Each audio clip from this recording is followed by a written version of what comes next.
Hello everyone, welcome to Archaeological. Today is the third video of my three-video series for Black History Month.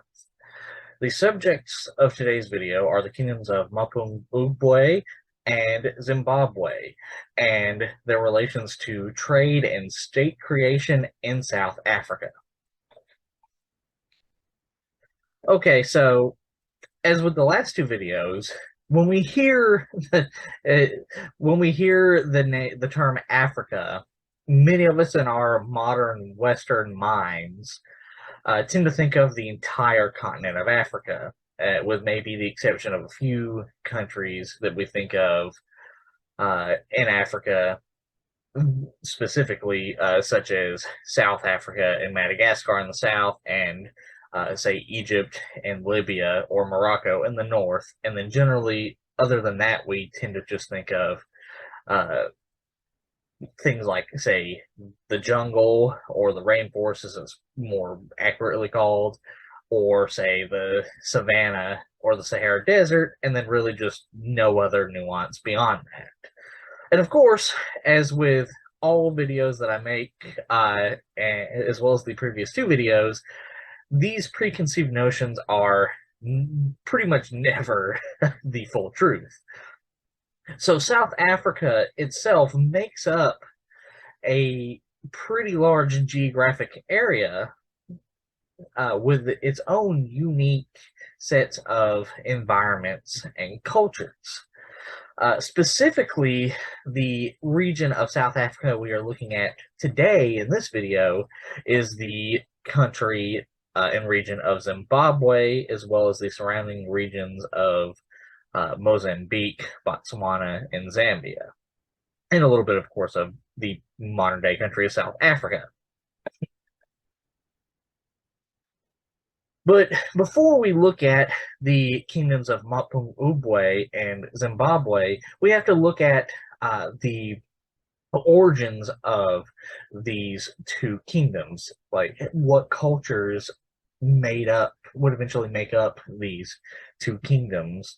As I said in the previous video, in essence, when you're looking for how a cake was made, you want to look at the ingredients. And this is no different. So this brings us to the Bantu expansions and the origins of the early Iron Age cultures in the region that would eventually become known as Zimbabwe. So the Bantu expansions, the Bantu peoples, speaking peoples, make up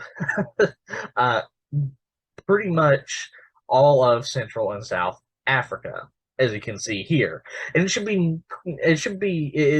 important to note that while all of these cultural groups, say the Swahili or the Shona, who we'll talk about in this video, as well as the Swahili, or say the Xhosa, apologies if I butchered that for anyone from South Africa, etc., while they all speak the language of Bantu, or the various different Bantu language dialects, they all have their own, and they do have some shared cultures, shared cultural markings, but they are all their own, in essence, distinct cultural groups, depending on their own regions. That being said, the spread of the Bantu language family groups into Central and South Africa started fairly early on, with the earliest date, I believe, as this map shows, being around 2000 BCE-ish, and these migrations of Bantu-speaking peoples continuing actually well into the 1500s CE. Now, as you can see in this map, it's also important to remember that these were not all one migration. Some started just going just a little bit south here into the Congo region, and then a few centuries later, a few more spread out a little more into the Great Basin region of Africa, the Great Rift region of Africa, or say down into the Kalahari Desert, etc. And then some stop there, and then later on they would expand out again, some going back north and some going further south. So it was a rather, I don't want to say sporadic, but it was rather broad migrations that went over almost 4,000 years of time in terms of migration.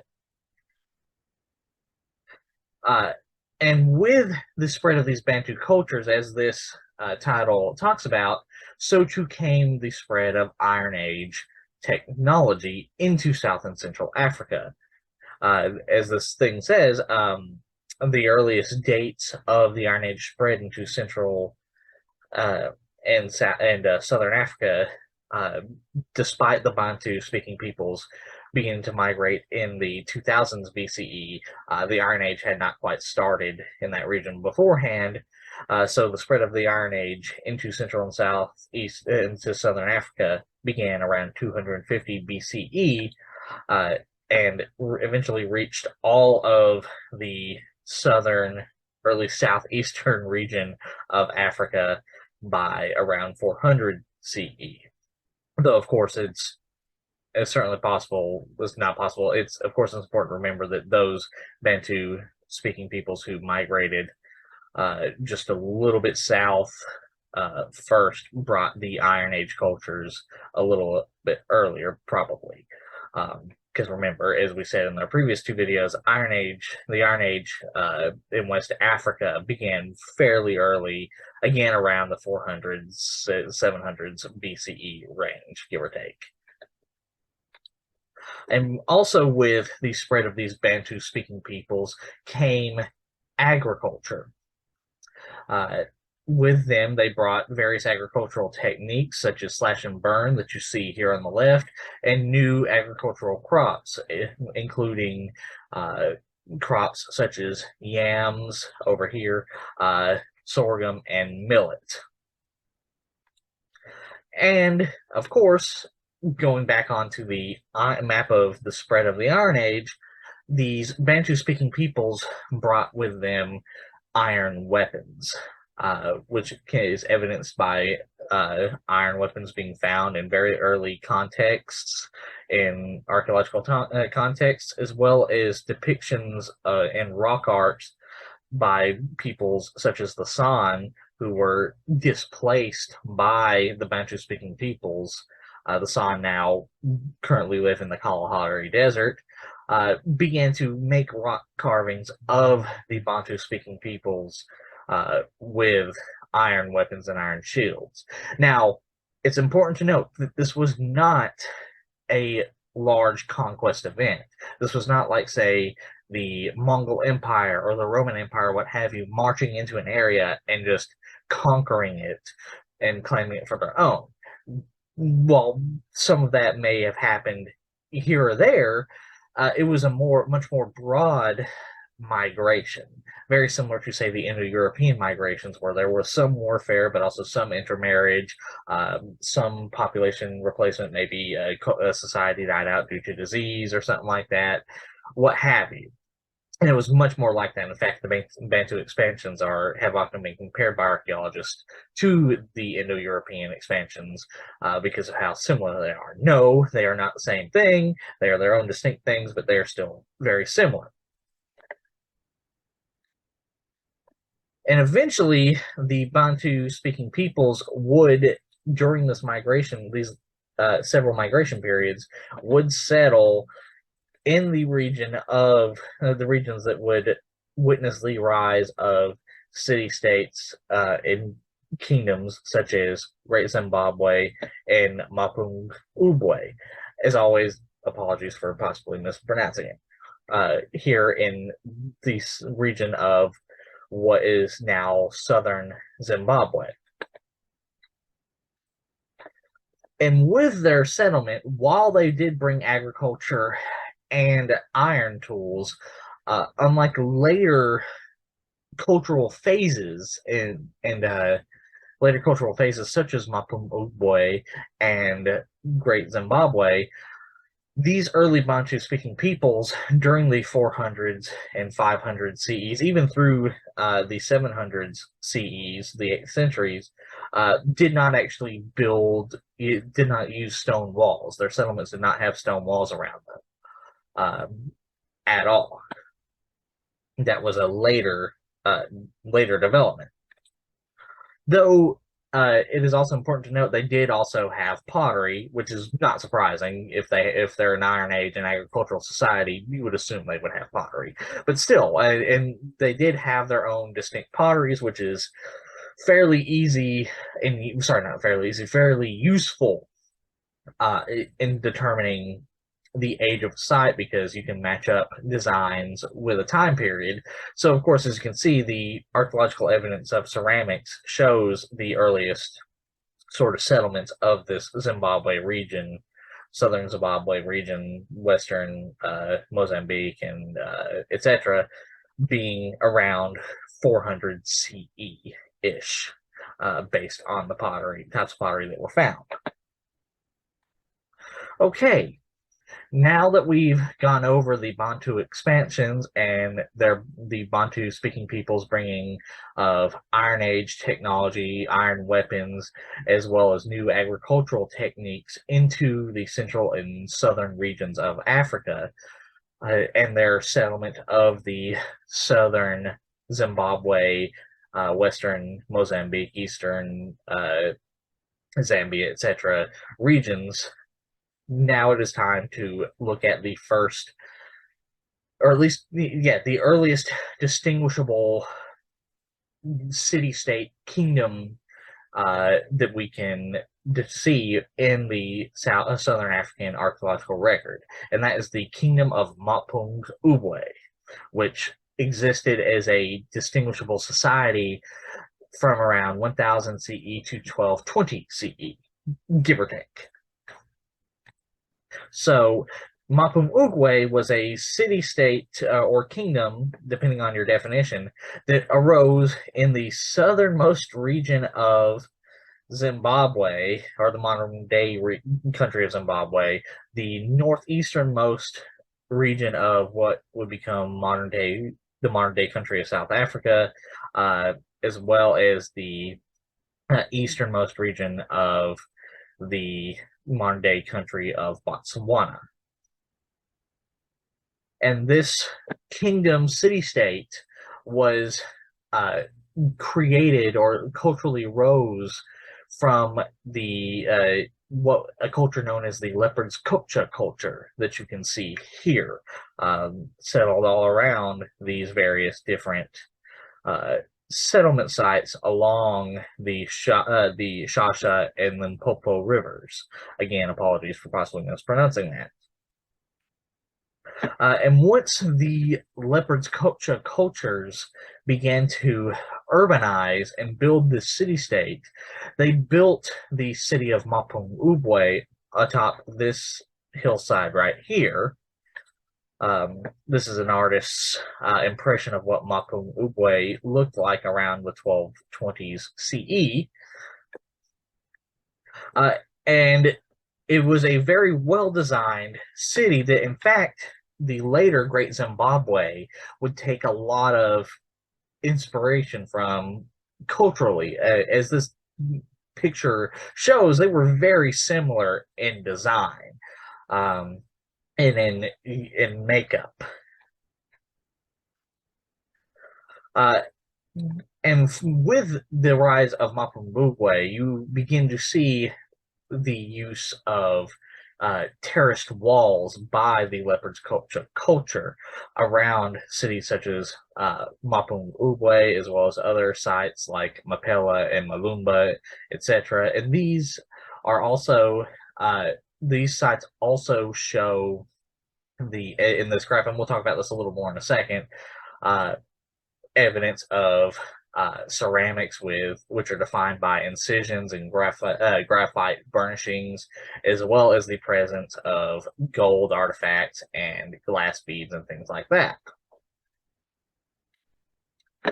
The Mapungubwe culture, much like its earlier Bantu cultures, the Leopard's Kopcha culture, much like its early Bantu cultures, was an agricultural society, and this can be evidenced by the sheer amount of cattle that were found at the site of Mapungubwe itself alone, with 177 cattle specimens, or at least cattle bones, because it's also always important to remember that just because you find a lot of bones doesn't mean it's always multiple individuals. It could be even a lot of bone fragments from one individual. But regardless, 177 different cattle bones fragments were found, as well as 283 sheep bones or sheep bone fragments were found as well, indicating a large scale utilization of domesticated animals like cattle and sheep. And of course, as you can see, this will continue fairly well on into other parts of South Africa as well. Furthermore, continuing this idea that Great Zimbabwe took cultural inspiration from Mapungubwe, this idea is further evidenced and supported by the presence of palaces, or at least what are assumed to be palaces, upon the highest part of the Mapungubwe hill complex. In fact, it is called the King's Hut. And it's very similar in design to the quote unquote royal palaces of Great Zimbabwe. In fact, looking at the idealized model of Great Zimbabwe versus the earlier Mapungubwe political model, you can see very similar cultural norms and idealized society within these as well. Where you can see on the upper part, this is the Great Zimbabwe pattern, and then here is the bottom that would be the Mapungubwe or central cattle pattern, etc., what have you, but earlier cultural societal norms that you see here. And so once this regional center, because I don't want to say capital, but once this regional center of Mapungubwe arose, it began to have a very large sphere of influence on the surrounding region that you can see here. Of course, as with many kingdoms throughout the world, and of course African kingdoms, due to the continent of Africa's abundant gold resources that seem to be continent-wide overall, Mapungubwe, of course, took, or at least is thought to have taken control and monopolized many of these gold-producing sources. Though it is important to note, as you can see in this map here, Mapungubwe was much smaller than later city-state kingdoms, such as, of course, Great Zimbabwe, but also like the Torwa state and the much later Mutapa state as well, which we'll talk about later on in the video.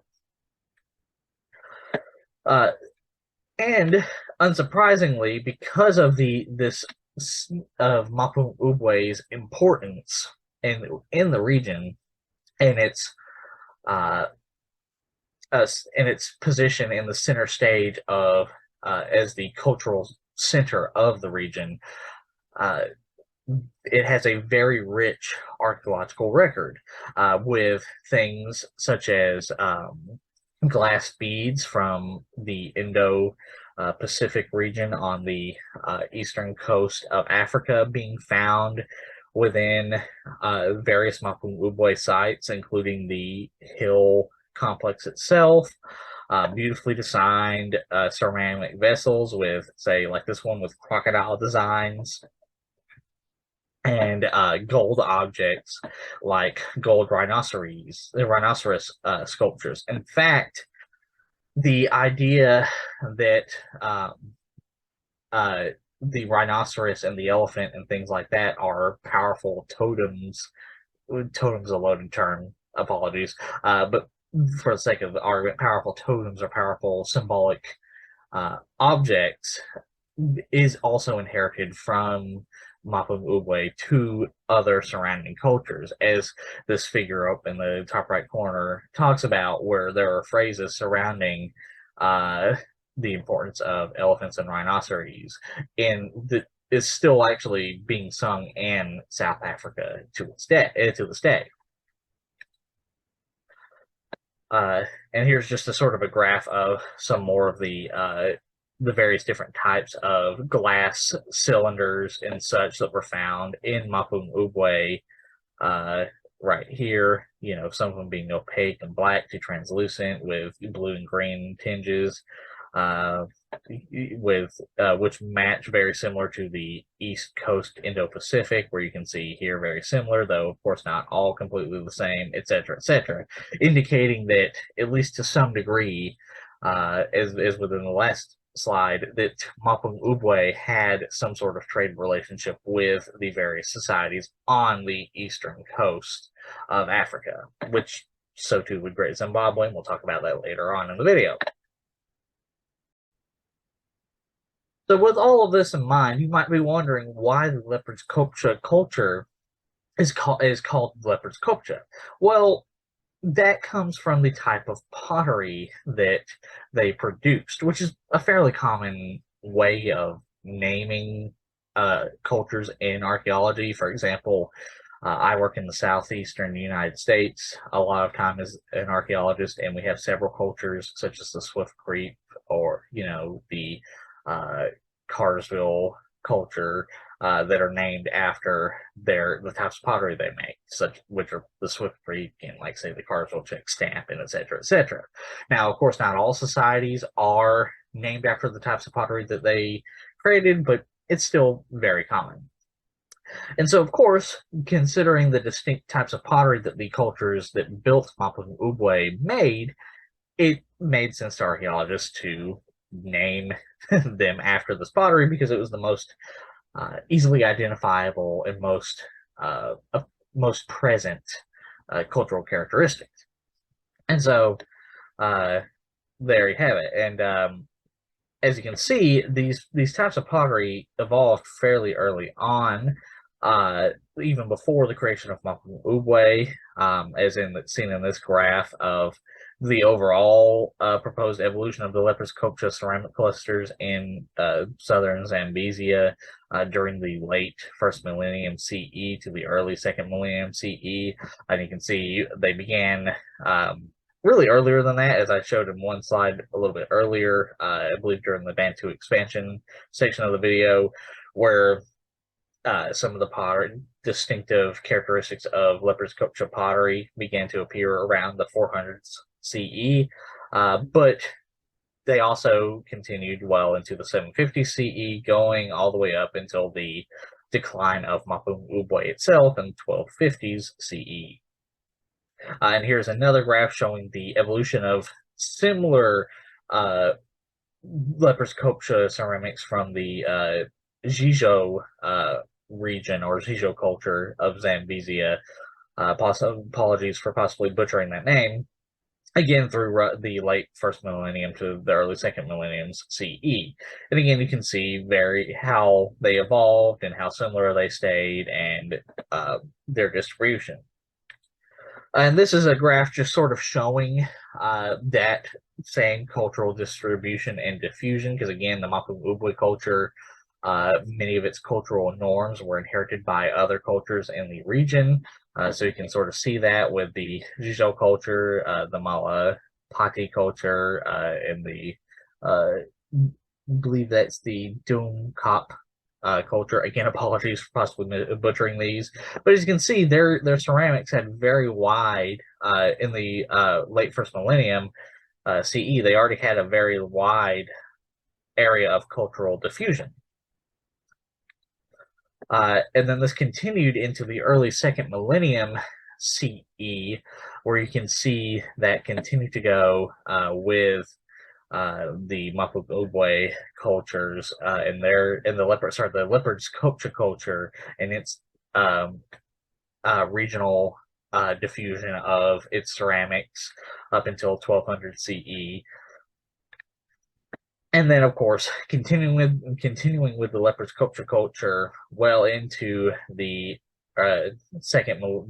this still says early second millennium CE, but really I would argue that this is the late second millennium CE, but what have you, from 1200 to 1700 CE, and you can see here again the cultural diffusion of the leopard sculpture culture's ceramics, and how at this point, by the 1200s CEs onwards, you begin to see overlaps with other cultures, including the cultures of Great Zimbabwe and the Tutswe, etc., etc.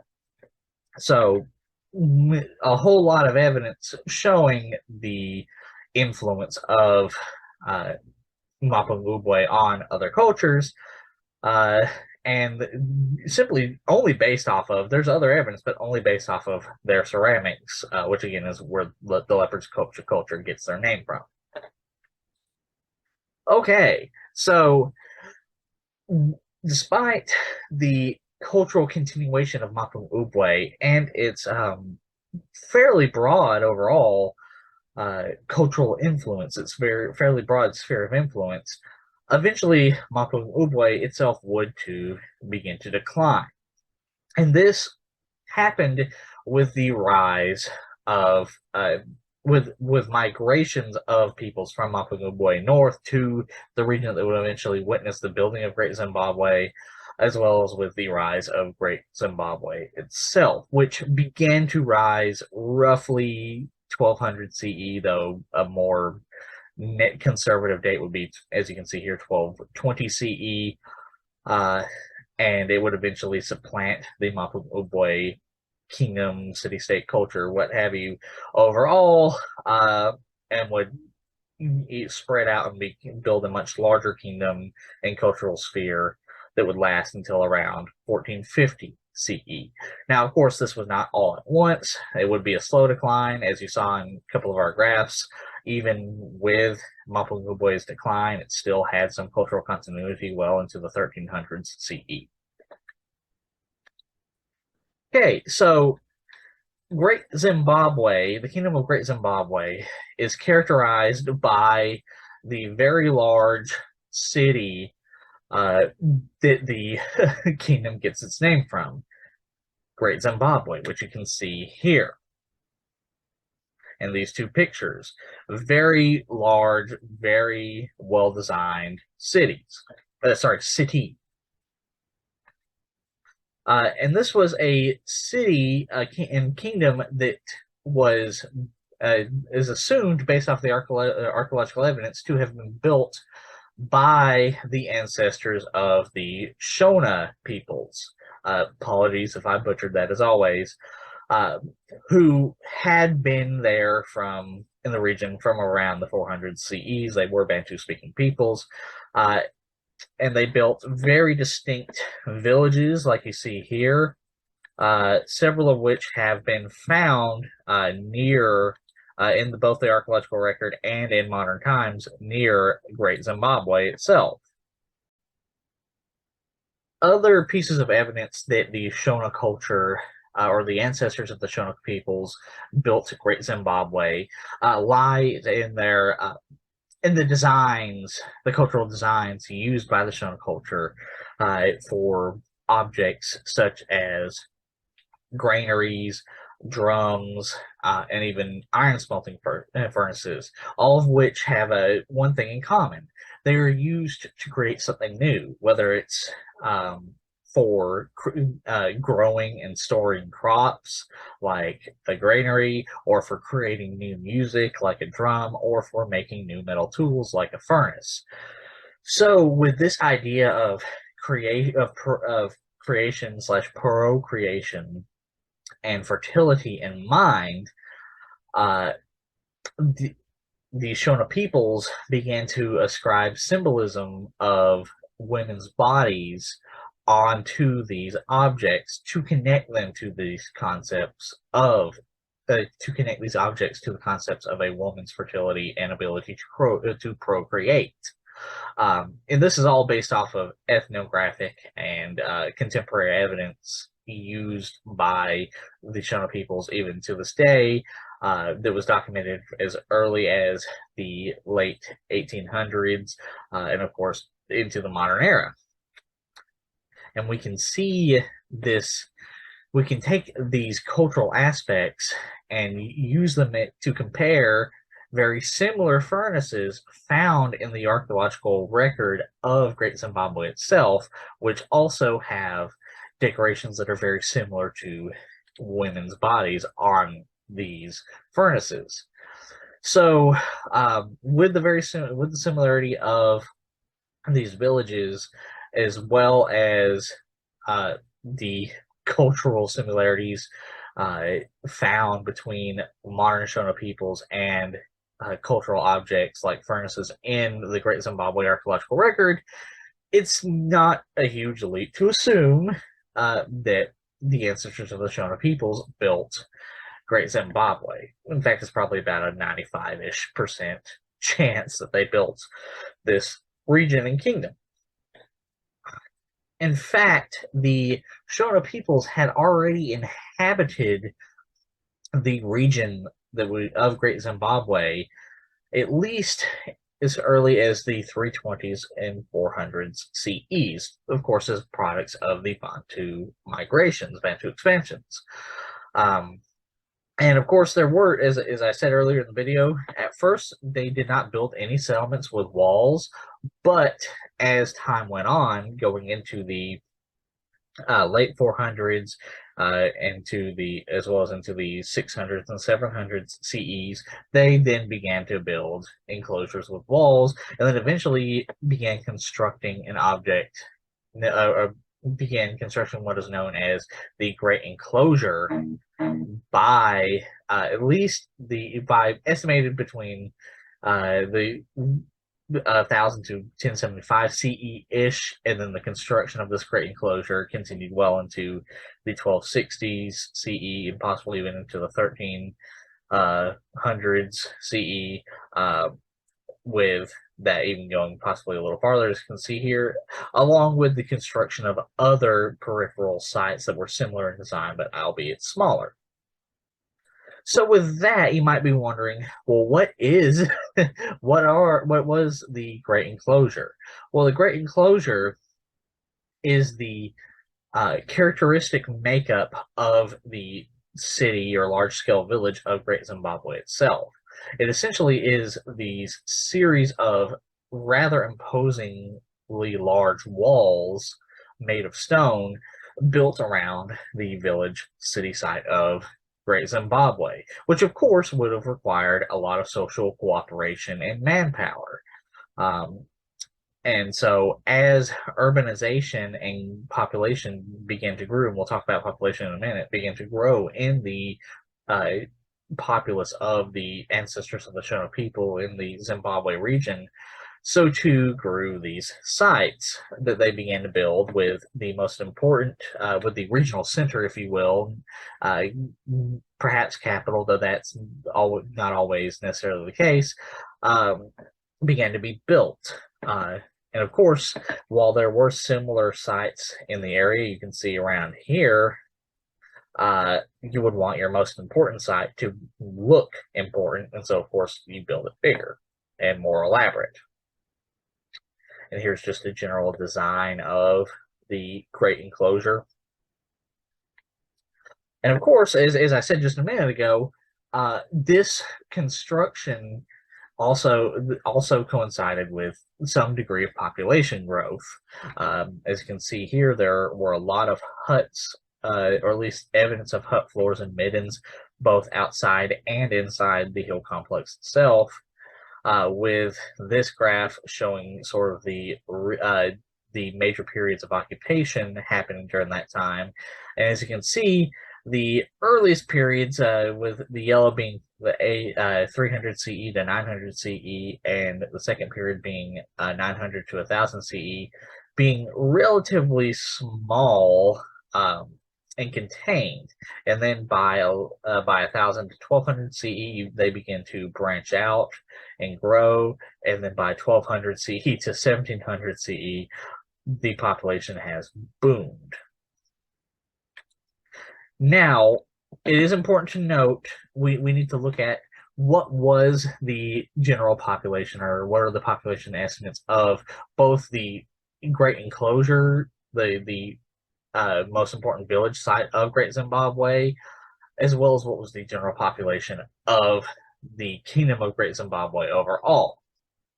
And so these graphs talk about that, and they looked at the estimated number of huts during the Great Zimbabwe periods, period 4 and period 5 and such, uh, with the estimated number of huts going anywhere between, as well as period 3, going anywhere between 137 to 287 huts, with assumptions and estimates of the amount of individuals living in the huts ranging between 4 people per hut to 7 people per hut. And so with these estimates in mind, as well, with these estimates and the archaeological evidence in mind, it's assumed that the overall population of the Great Enclosure, the city, the large village site of Great Zimbabwe itself, was anywhere between 1,000 to 2,000 people, with smaller village sites ranging from populations of anywhere between 548 to 959 people per these smaller village sites, giving a rough estimate of the population of Great Zimbabwe itself to be between 8 to 10,000 people. Now, earlier estimates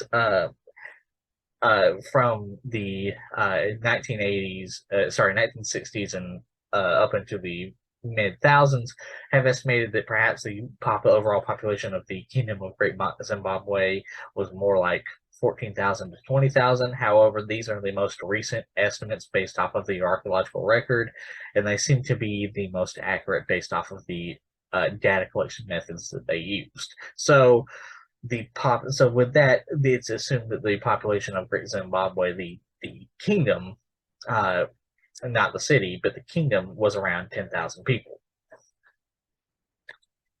And with this rise, despite, say, the Kingdom of Zimbabwe being only around 10,000 people, it was still, for the region, considering how sparse the region of South Africa is. I mean, it has a lot of desert and a lot of savanna, not a lot of forest, so there are some. So it's very it's not very resource dense. So while 10,000 people for a kingdom may not sound like a lot, for the region, that was actually quite large. And so with this population boom and with the rise of this new regional power, Great Zimbabwe, you begin to see Great Zimbabwe exert its influence over a much wider region than, say, the earlier Mapungubwe and other cultures. Though, of course, it would eventually, witness kingdoms that succeeded it, such as the Kami kingdom or city-state arose after the decline of Great Zimbabwe. The succeeding states, too, did also grow larger than Great Zimbabwe, but of course that's much later in time. But Great Zimbabwe became the largest, the big boy on the block in southern Africa, and exerted the most cultural influence. Here's another map showing a little more liberal estimation of the Kingdom of Great Zimbabwe. So some estimates being that, I mean, it still controlled a good chunk of southern Zimbabwe, but other estimates being that it also controlled a much wider area as well. And this is evidence, it's much like Mapungubwe, the evidence of its political influence can be seen in the distribution of walls very similar to the Great Enclosure at Great Zimbabwe. As seen on this map, quite a lot of city village sites marked by these black dots had very similar cultural walls to Great Zimbabwe itself. So that's pretty good evidence to show that this was one shared cultural sphere that went over a very large area. Another good piece of evidence for the importance and cultural influence of Great Zimbabwe is the presence of prestige objects such as beautifully designed birds carved out of soapstone, as well as beautifully designed bowls and bands made out of soapstone as well. Now, you might be asking, with such a large population comparative to the rest of the region, how were they fed? Like, what was their food sources? Now, of course, as evidenced by the similar Shona cultural similarities between the Great Zimbabwe cultures and the Shona peoples, they were agriculturalists. They had granaries, so of course there's that. They ate based off of agriculture, but also they utilized heavily domesticated animals like cattle, as evidenced both by this design here, this cattle figurine, as well as we come back here to the number of cattle bones that were present in regions such as Mutanye, again, apologies for possibly butchering it, which dated roughly from around the same time as Great Zimbabwe. So we have quite a lot of evidence of cattle utilization, which actually goes back a lot further, going back to the Mapungubwe peoples, which again, cultures, the leopard cultures, which again, the Great Zimbabwe culture had some cultural continuation from. So they probably fed their large population with domesticated animals like cattle and sheep, as well as agricultural materials like millet, sorghum, and yams, and what other agricultural plants they may have used. Okay, so with that in mind, we've looked at the rise of Great Zimbabwe, who the people were, or at least who it is assumed the people were who built Great Zimbabwe, how large Great Zimbabwe was, and how the kind of influence, or the evidence of the kind of influence they exerted over their surrounding region, and how they fed their very large population, the population that they had that was very large in comparison to much of the other region. Now we look at something else that is characteristic of how important Great Zimbabwe is assumed to have been, and that is Great Zimbabwe is a center of trade.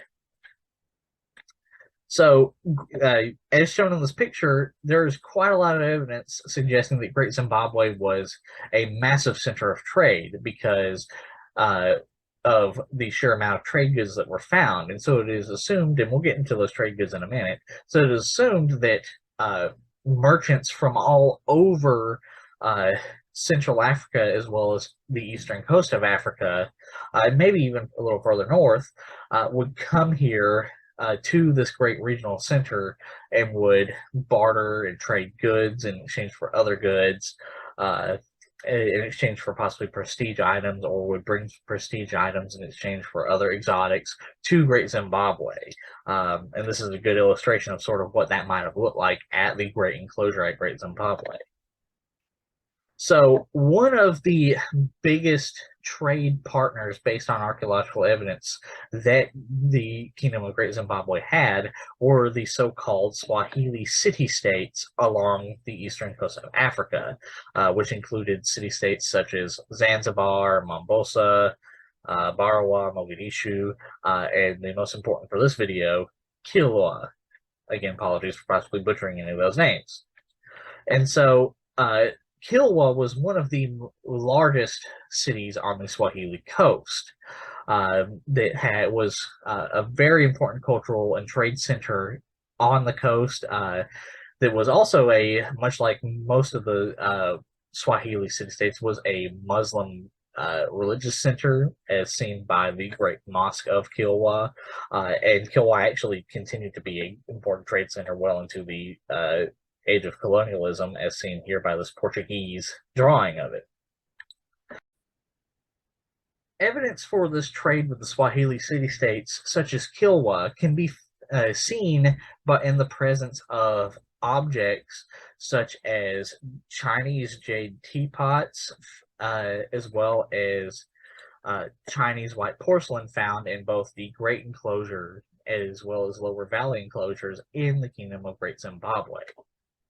So what this means is that, at least indirectly, Great Zimbabwe was connected to the trade between the Swahili city-states of the eastern coast of Africa and the Ming treasure envoys of Zheng He that visited the eastern coast of Africa several times over the course of 50-ish years between 1405 to around 1435, 1440-ish. And it is also certainly possible that perhaps some Great Zimbabwe also had some of their own merchants that were occasionally present in these city-states, such as Mogadishu and Kilwa, when Zheng He's treasure fleets were coming through as well, though considering how far inland the Kingdom of Great Zimbabwe is, how often that happened is up for debate. So it's much more likely that it was indirect trade, like, say, merchants from Great Zimbabwe would go out to, say, around the Great Rift region, and then merchants from, say, Kilwa or Mogadishu would come out and meet them, or what have you.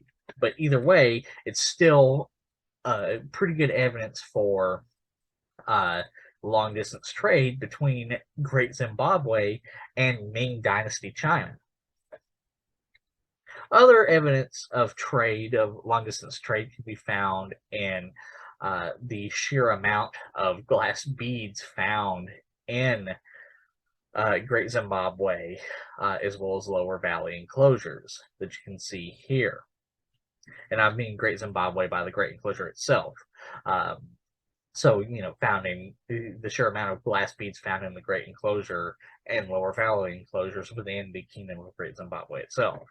And as you can see, they're very beautiful, very, very beautiful hue of colors, ranging from orange to clear green, black, blue, basically any color you can find, you name it.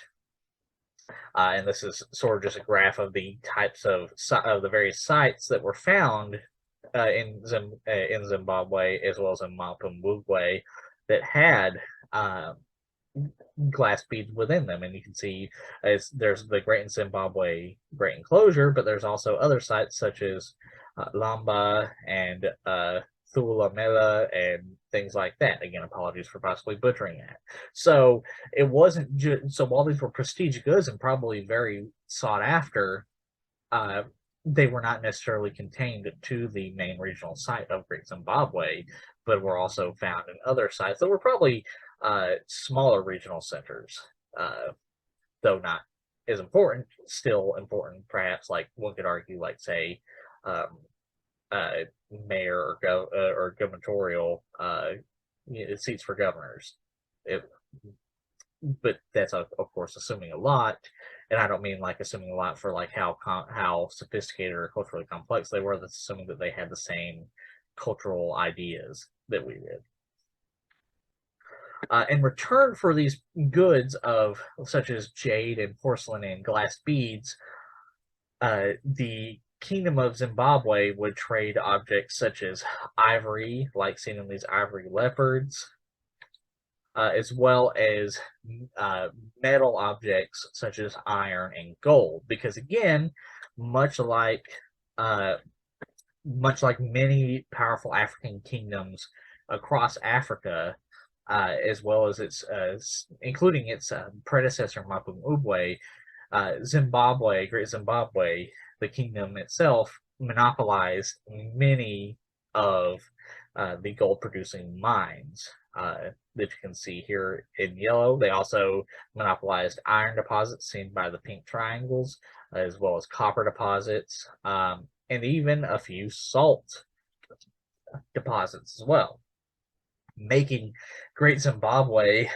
very wealthy in raw goods, which whenever there's a large trade network going on, that's usually how it works. There's one trade partner provides the raw goods, and the other trade partner provides the luxury items.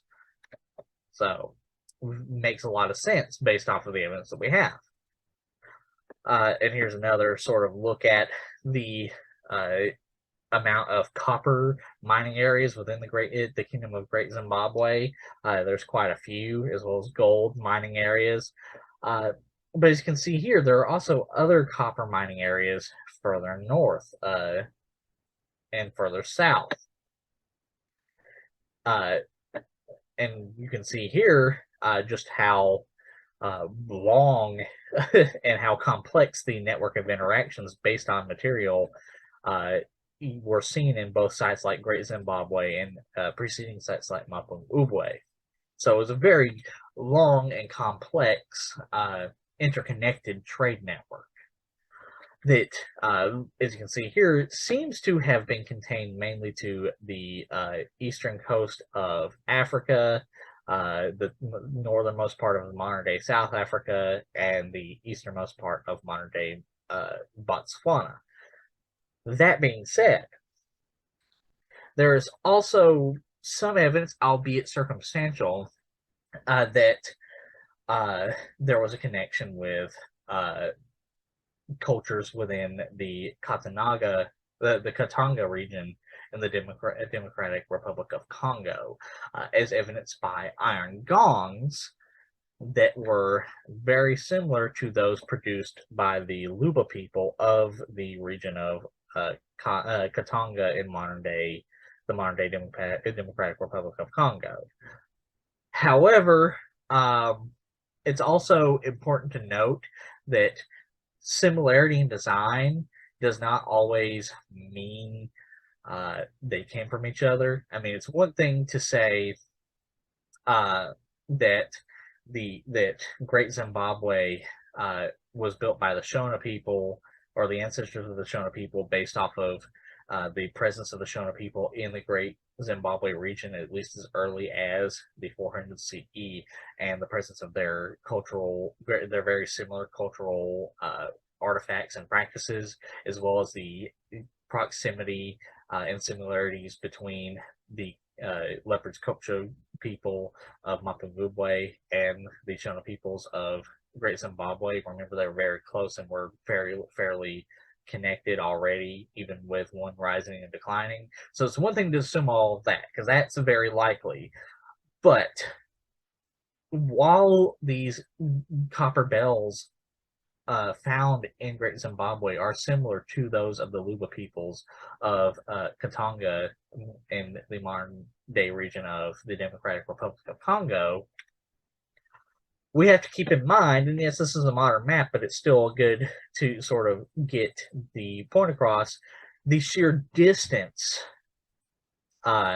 between the Katanga region of the Democratic Republic of Congo and the region of Great Zimbabwe and the southern part of the modern-day country of Zimbabwe. And yes, the Great Zimbabwe did have long-distance trade with the Swahili city-states here and the peoples of Botswana and South Africa, and it had a very large sphere of influence. But other than this minor similarities between the copper bells, as well as the presence of copper deposits in the Katanga region of the Democratic Republic of Congo, there's not really much more evidence to assume that there was a connection between these peoples, or a trade connection. It's still possible, but considering many cultures independently and convergently come up with ideas that are very similar, I mean, I can name dozens of different cultures across the world, for example, that independently traded with or traded for or created glass beads. Like, you know, they're all over the place, but that doesn't mean that they all came up with the same idea or are all connected, and that's very similar to the copper bells. I mean, think of how many cultures independently created the bow and arrow. I mean, you know, not all of them came up with, you know, the same idea, despite what people like, say, Graham Hancock might want to say, where it's like one person shows up, it's like, this is a bow.